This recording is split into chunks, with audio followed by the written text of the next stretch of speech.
உறவுகளே, தமிழ்நாட்டிலேயே சுயம்புவாக தோன்றிய முதல் சக்கரத்தாழ்வார் கோவில் தான் இன்னைக்கு நம்ம இந்த பதிவில் தரிசனம் பண்ண போகிறோம். இந்த கோவிலில் ஒவ்வொரு கிழமைகளிலும் வழிபடும் பொழுது ஒவ்வொரு விசேஷ பலன்கள் கிடைக்கும் என்பது அதிசயமும் ஆச்சரியமும் நிறைந்த உண்மை. இந்த கோவில் எங்கே இருக்குன்னு பார்த்தீங்கன்னா, கடலூர் மாவட்டம் கடலூர் அரிசி பெரியாங்குப்பத்தில் தான் ஸ்ரீ சுயம்பு சக்கரத்தாழ்வார் திருக்கோவில் இருக்குது. கடலூர் பேருந்து நிலையத்திலிருந்து ஒரு 6 கிலோமீட்டர் தூரத்தில் தான் அரிசி பெரியாங்குப்பம் என்ற கிராமத்தில் இந்த கோவில் இருக்குது. கோவிலுக்கு வர்றதுக்கான சரியான வழியை டிஸ்கிரிப்ஷன் பாக்ஸில் கொடுக்குறேன், தேவைப்படுறவங்க பார்த்து பயன்படுத்திக்கோங்க. மலையின் அடிவாரத்தில் உள்ள சிறிய சன்னதியில் கருடாழ்வார், சங்கு, சக்கரம், திருமாலின் திருநாமம், ஆஞ்சநேயரையும் தான் இப்போ நம்ம தரிசனம் பண்ணிக்கிட்டு இருக்கோம். இந்த கோவிலுடைய தீர்த்தம் தான் இப்போ நம்ம பார்த்துக்கிட்டு இருக்கோம். ஒரு ஆழமான கிணறுங்க இப்போ நம்ம பார்க்குறோம். 1300 ஆண்டுகள் பழமை வாய்ந்த கோவில். அது தெரியுது பார்த்தீங்களா, அதுதான் கோவில். ஒரு சிறிய மலைக்குன்றின் மீது தான் இந்த கோவில் அமைந்துள்ளது. 20 அடி உயர சிறிய மலை தான். இந்த படிக்கட்டு மூலமாக தான் நம்ம ஏறி மேலே போகணும். அது தெரியுது பார்த்தீங்களா, ஆலமரம். அங்கே நம்மளுடைய வண்டிகளெல்லாம் பார்க் பண்ணிவிட்டு நம்ம மலை மேலே ஏற ஆரம்பிக்கலாம்.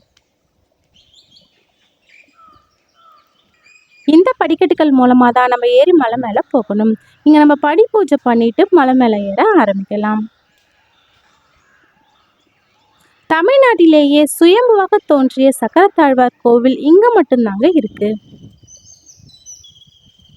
இந்த கோவிலில் செவ்வாய்க்கிழமைகளில் வழிபட்டால் இடப்பிரச்சனை, கடன் பிரச்சனை தீரும். வியாழக்கிழமைகளில் வழிபட்டால் தொழில் வளர்ச்சியும் கல்வி யோகமும் கிடைக்கும். வெள்ளிக்கிழமைகளில் வழிபடுவோருக்கு லட்சுமி கடாட்சம், ஐஸ்வர்யம் பெருகும்.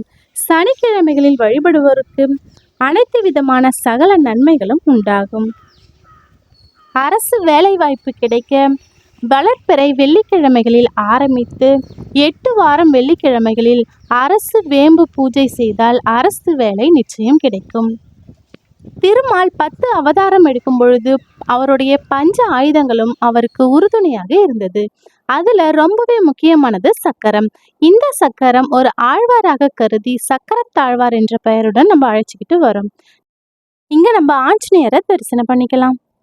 எல்லா பெருமாள் கோவில்களிலும் சக்கரத்தாழ்வார்க்கென தனி சன்னதி இருக்கும். ஆனால் சக்கரத்தாழ்வாரை மூலவராக உள்ள ஒரு அழகிய கோவிலாம் இப்போ நம்ம பார்த்துக்கிட்டு இருக்கோம். இன்னைக்கு நம்ம பார்க்க வந்த 3 அடி உயர சக்கரத்தாழ்வார் அருமையாக காட்சி தருகின்றார். நம்ம தரிசனம் பண்ணிக்கலாம். இந்த சக்கரம் பல 100 ஆண்டுகளுக்கு முன்பு 1 அடி மட்டுமே இருந்தது. தானாகவே வளர்ந்து 3 அடி உயரத்தில் இப்போ நமக்கு காட்சி தருகின்றார். நம்ம தரிசனம் பண்ணிக்கலாம். இங்குள்ள சக்கரத்தாழ்வாரை வழிபட்டால் சகல செல்வங்களும் ஐஸ்வர்யமும் சேரும். அது மட்டும் இல்லாமல் சேர்ந்த செல்வங்கள் நிலைத்து நின்று நமக்கு பலன் தரும். இந்த கோவில் ரொம்பவே அழகா அமைதியா இருக்குங்க. இந்த கோவிலுக்கு வந்தோம்னா மன நிம்மதி நமக்கு கிடைக்கும். இப்போ நம்ம தாயார் சன்னதிக்கு வந்திருக்கோம். இங்க விஜயவள்ளி தாயாரை தரிசனம் பண்ணிக்கலாம். வெள்ளிக்கிழமைகளில் இங்கு உள்ள தாயாருக்கு பூஜைகள் செய்து வழிபட்டால் சகல ஐஸ்வர்யமும் கிட்டும். சக்கரத்தாழ்வார் வழிபாட்டின் மூலம் எதிரிகளையும் பகைவர்களையும் வெல்ல முடியும். சத்துருக்களின் சங்கடங்களிலிருந்து நம்மை விடுவித்து வாழ வைத்து மங்களம் தருவதில் சக்கரத்தாழ்வார் மிக முக்கியமாக பங்கு வகிக்கிறார். அது மட்டுமில்லாமல் பில்லி, சூனியம், பேய் பிசாசுகளை போக்கி நன்மையையும் மன அமைதியையும் தருவதில் சக்கரத்தாழ்வார் ரொம்பவே சிறப்பு வாய்ந்தவர். இப்போ நம்ம பார்த்துக்கிட்டு இருக்கிற மேடை தான் 2011ஆம் ஆண்டு 27 கோடி முறை ராமநாமம் எழுதி பிரதிஷ்டை செய்யப்பட்ட மேடை. இங்க ராமர், சீதை, லக்ஷ்மணன், ஆஞ்சநேயர் இருக்காங்க. நம்ம தரிசனம் பண்ணிக்கலாம். சன்னதிக்கு பின்புறம் உள்ள ஆலமரத்தில் திருமண தடை நீங்க மாங்கல்யம் கட்டி வழிபடலாம். குழந்தை பாக்கியம் வேண்டி குழந்தை இல்லா அன்பர்கள் தொட்டில்கள் கட்டியும் வழிபடலாம். இப்போ இந்த கோவிலின் தல புராணம் என்னன்னு பார்க்கலாம். ஒரு காலத்தில் இந்த மலை கடலால் சூழ்ந்து இருந்தது. மாசி மக சமுத்திர தீர்த்தவாரிக்கு பெருமாள் வரும்பொழுது இந்த மலையில் அமர்ந்து தன்னுடைய பஞ்ச ஆயுதங்களையும் ஆபரணங்களையும் கழட்டி வைத்துவிட்டு தீர்த்தவாரியை முடித்து திரும்பி செல்லும் பொழுது தனது வலது கை ஆயுதமான சக்கராயுதத்தை உலக நலன் கருதி இங்கு வைத்துவிட்டு சென்றார். அதுவே காலப்போக்கில் சுயம்புவாக உருவாகி 4 திசைகளையும் காத்து நிற்கின்றது.